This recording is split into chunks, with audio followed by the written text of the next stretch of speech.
So when the earthquake happened, I was up on the 7 stories, and then when the earthquake happened on January 12th, so I fell from the 7th floor all the way down here.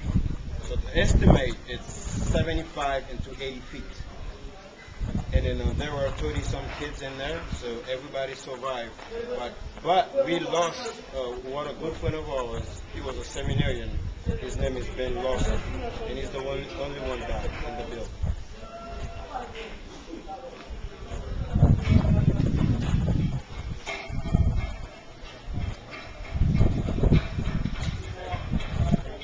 At St. Joseph's, what we do is every evening at 5 o'clock, we have a evening prayer. So I will ring the bell. So we used to have a bell ringing here. So when the bell rang, so, it's meant for the kids to have breakfast and lunch and stuff like that. So down there was the basketball court and everything. Everybody eat, so everything just...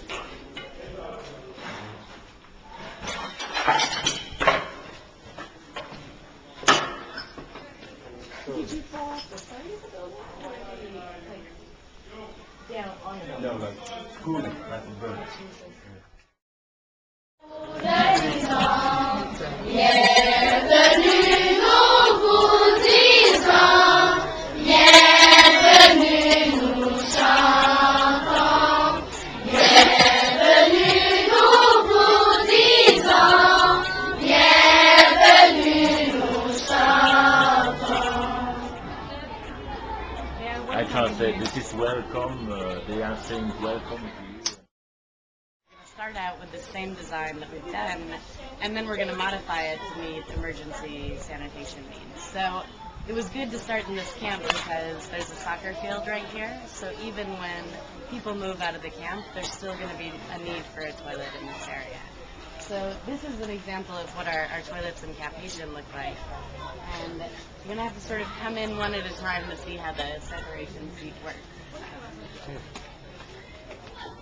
So one of the things about this toilet that's important is that we don't dig a hole in the ground at all.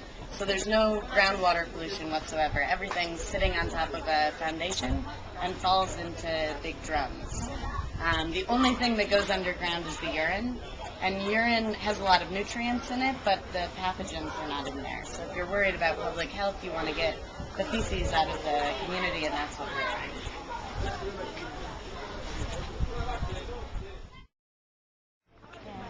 So they're trying to get rid of the care of this. Ce qu'on a fait,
Thanks in French.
qui fait nous jeunes toute bagaille. Donc, nous camper, nous avons changé pour nous. Ok?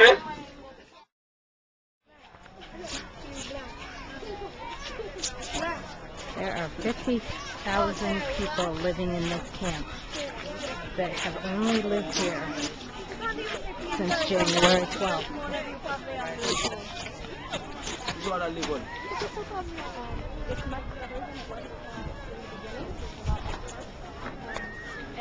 And the people are getting more food is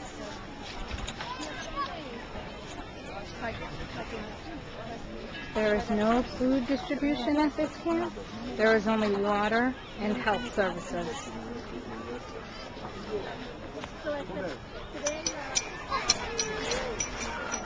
Wave.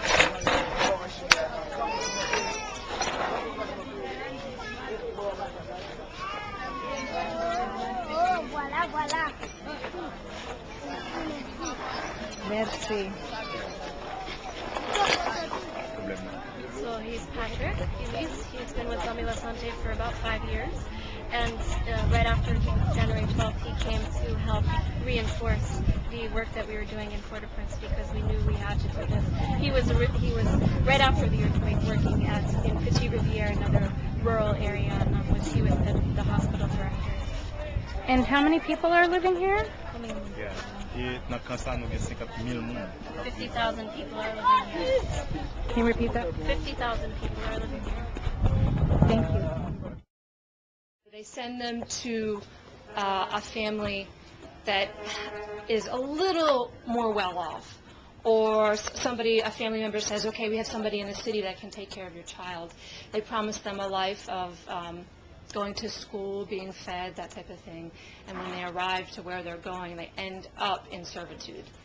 They're the first to wake up in the morning. They do all of the chores. They're the last to go to bed. They do not go to school.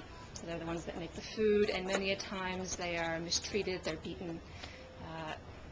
And so it's a form of modern-day slavery, and it's actually fairly strong. And the deception about it it's so sublime. It's so under the covers. You know, it's not.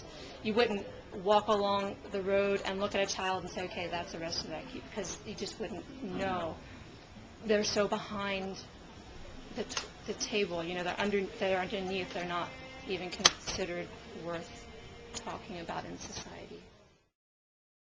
That's the crisis has reached a scale that we have not seen in any other context, and that's something that we have to keep in mind when we're talking about the response.